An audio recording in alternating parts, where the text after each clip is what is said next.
नमस्कार, मैं मंजूषा जायसवाल, शिक्षक एलवी, शासकीय माध्यमिक शाला संबलपुर, डिस्ट्रिक्ट धमतरी, स्टेट छत्तीसगढ़। आज का हमारा विषय है सर्वनाम। प्यारे बच्चों, आज मैं आपको सर्वनाम पढ़ाऊंगी।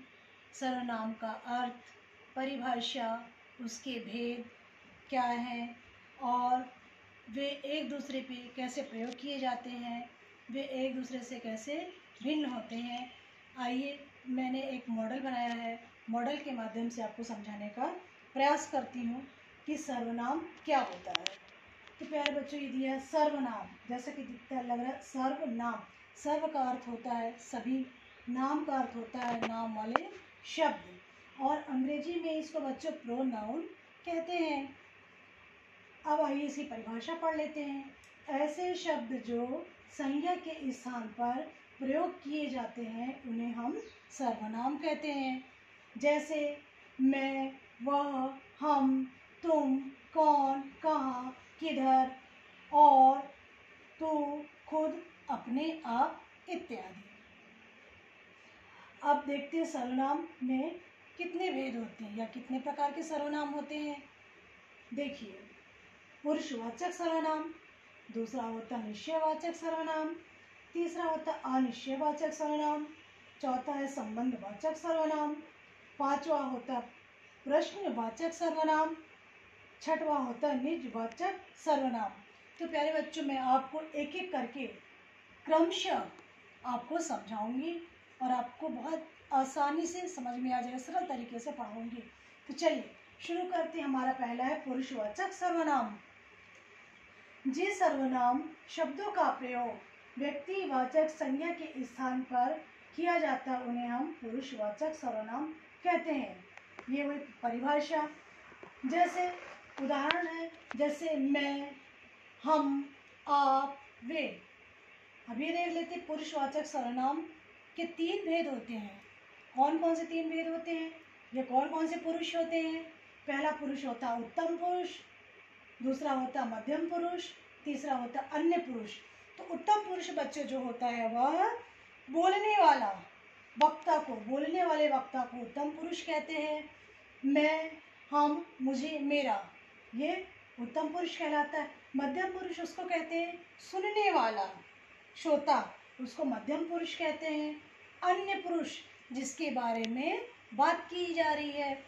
फिर से मैं एक बार बताती हूँ। उत्तम पुरुष यानी मैं, हम, मुझे, मेरा। मध्यम पुरुष सुनने वाला।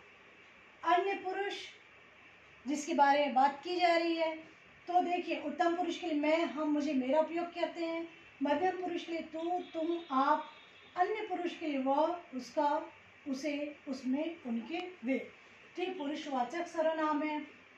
और वाचक का अर्थ होता है बच्चों बोलने वाला या बताने वाला या प्रतीति कराने वाला या बोध कराने वाला। आइए अब हम दूसरा देख लेते हैं, निश्चयवाचक सर्वनाम। जिस सर्वनाम शब्दों से किसी निश्चित व्यक्ति या वस्तु का बोध होता है उसे हम निश्चयवाचक सर्वनाम कहते हैं। जैसे यह, ये, वे। उदाहरण, जैसे निश्चय करने के लिए एक उदाहरण मैंने यहाँ पे लिया है। यह मेरी किताब है, मुझे बिल्कुल निश्चित है, निश्चितता का प्रयोग करने के लिए किया जाता है। यह मेरी ही किताब है, यह मेरी किताब है। वह एक लड़का है, वह क्या है, वह एक लड़का है। वे अच्छे हैं, यह बुरा है, ये मेरी गाड़ी है। तो निश्चयवाचक सर्वनाम में यहाँ पे क्या है बच्चे, यह, वह, वे, यह, ये है निश्चयवाचक सर्वनाम। तीसरा हम पढ़ते हैं इसमें अनिश्चय सर्वनाम। जिस सर्वनाम शब्दों से किसी व्यक्ति या निश्चित व्यक्ति या वस्तु का बोध नहीं होता उसे हम अनिश्चयवाचक सर्वनाम कहते हैं।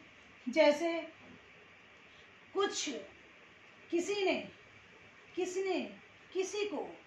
अब इसका उदाहरण देख लेते हैं अनिश्चयवाचक का। कोई आया था, घर में कुछ नहीं है, कुछ तो दे दो। यहाँ पे निश्चित क्लियर नहीं हो रहा है कि कौन आया है, कुछ तो दे दो, क्या दे दो। ये यहाँ पे जब अनिश्चय का बोध होता है उसके हम अनिश्चयवाचक सर्वनाम कहते हैं। जैसे दूसरा उदाहरण से और समझते हैं। बाहर कोई खड़ा है, कभी कभी हम देखते हैं, अरे कोई आया बाहर, कोई खड़ा है, यानी अनिश्चितता का बोध होता है। तीसरा उदाहरण देते हैं, बहन ने झोले में कुछ रखा है। बहन ने झोले में कुछ रखा है, क्या रखा है ये निश्चय नहीं होता, यहाँ पर अनिश्चितता का बोध होता है, तो अनिश्चयवाचक सर्वनाम कहलाता है। चौथा हम देख लेते हैं, संबंधवाचक सर्वनाम। संबंधवाचक सर्वनाम है, संबंध का बोध कराने वाले सर्वनाम शब्दों को हम संबंधवाचक सर्वनाम कहते हैं।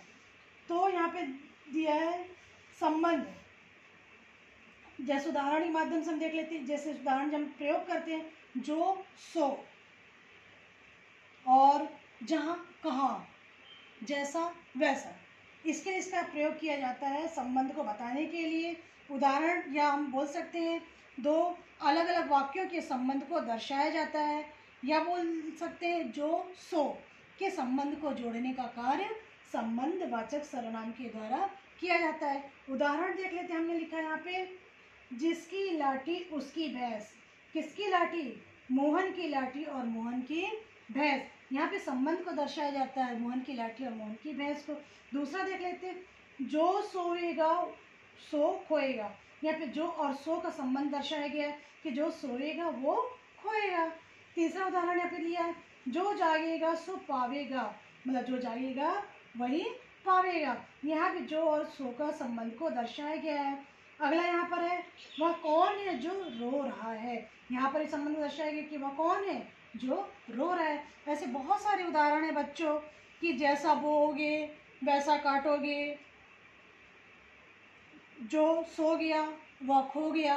अगला देखते हैं हम, इसी में एक और बता देती थोड़ा सा और भी हम, कि जो संबंधवाचक जो सर्वनाम है उसको बता देती, जिसका प्रयोग किया जाता है, मेरा, मेरी, मेरे, उसका, उसकी, उसके, हमारी, हमारे, हमारा, आपका, आपको, आपके, इसका, इसकी, इसके, उसका, उसकी, उसकी, इनका, इनकी, इनके, ये संबंधवाचक सर्वनाम में इसका प्रयोग किया जाता है।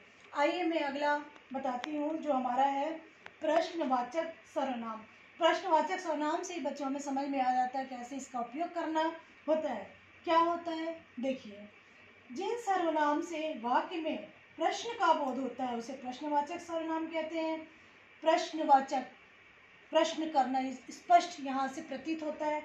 इसके लिए कब, कौन, कहाँ, क्या, क्यों, किसने, किसका इत्यादि। मैंने यहाँ पे कुछ उदाहरण लिया है, देख लेते हैं कि अर्पित क्या कर रहा है, क्या यहाँ पे क्या दर्शा रहा है, ये प्रश्नवाचक यहाँ पे दर्शा रहा है। क्या काम है, क्या यानी ये भी प्रश्नवाचक यहाँ पे आ जाता है।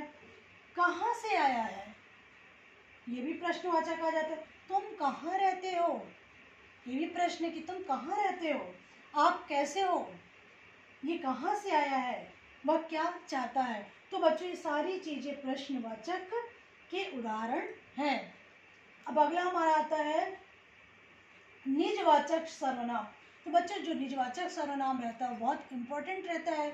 निजवाचक का ही अर्थ होता है, उसको हम कैसे जानते हैं, आप।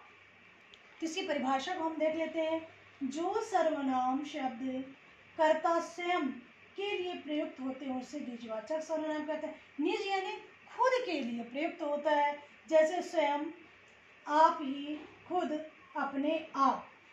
तो इसके उदाहरण को हम देखते हैं निजवाचक के लिए, तुम स्वयं अपना कार्य करो।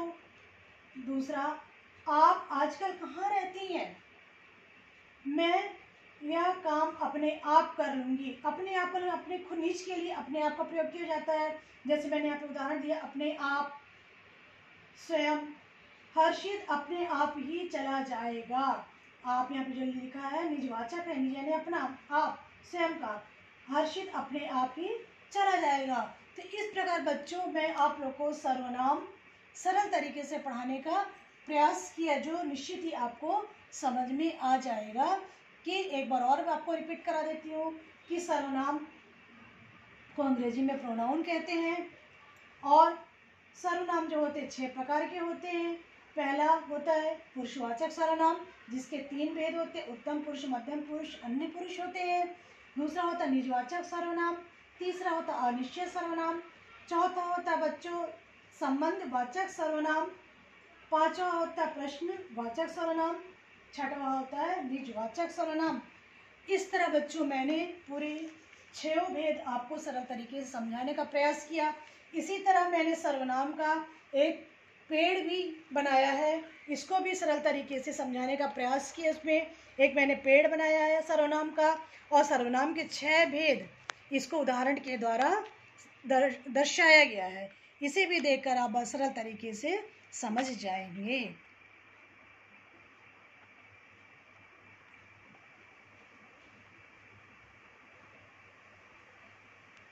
ये सर्वनाम का पेड़ है।